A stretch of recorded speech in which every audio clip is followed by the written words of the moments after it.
do you find the right ascension and declination if we know a star? How do you find the right ascension and declination of that star instead of... So let's look. We're going to use Pollux right here in Gemini. You know that one. That was one of the stars we learned in that constellation. So we need to find the right ascension and declination. Remember, right ascension is right here. Declination is across the side. So let's start with the right ascension. So I'm going to pull this ruler out of our way, and I'm going to take our vertical ruler. I'm going to line up a ruler vertically with Pollux. Try and put it right in the middle of Pollux, best I can, and make sure that it's vertical, it's perpendicular to our line down here. And then I'm just going to take, and let's see, I'm going to use a very fine, as fine a pen as I can get. Let's go a little bit bigger than that. We'll use 2, and maybe we should zoom in here so we can see it. And I'm going to put a mark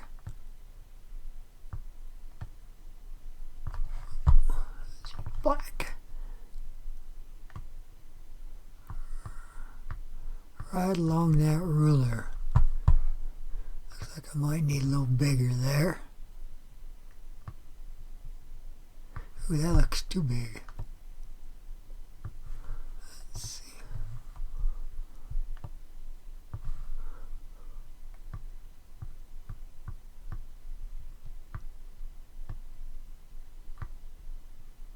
Right there. So I've got my mark there, and then I can pull that ruler out of the way. So that's where Pollux was. So we can see it's between 7 and 8 hours of right ascension. And then we can count our lines. Remember, 1, 2, 3, 4, 5, 6, 7, 8.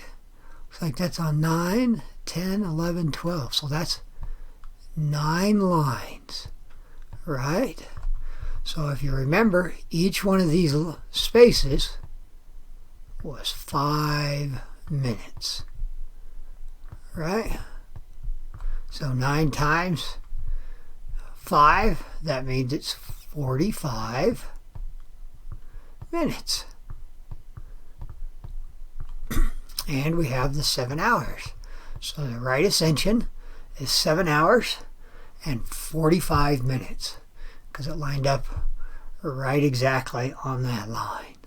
Okay, or at least that's what it looks like with our mark there. Now, let's zoom back out. We'll do our declination. So let's get rid of that ruler. We'll bring in our horizontal ruler, and you can flip them easy. Maybe it's a little more difficult to line them back up on the computer, but here you go. Get it right in the middle or as best we can. There we go. See if I can zoom in here again, and we'll put our mark right there. And let's pull our, whoops, see, I just twisted him. Our ruler out of the way. So here we can see, let's switch color here. We can see it's between 20 and 30, right? So not bigger than 30, and it's positive, right? So this is going to be some positive number. And looks like there's 20, and if we count our lines, there's 1, 2, 3, 4, 5, 6, 7, 8, 9. And that's our 10th line. So this is 8, right? 1, 2, 3, 4, 5, 6, 7, 8. That was 8 lines. And remember, on the declination, because it's 10 lines, and this is 10 degrees, one line is 1 degree, so that is another 8 degrees. So we have 28 degrees.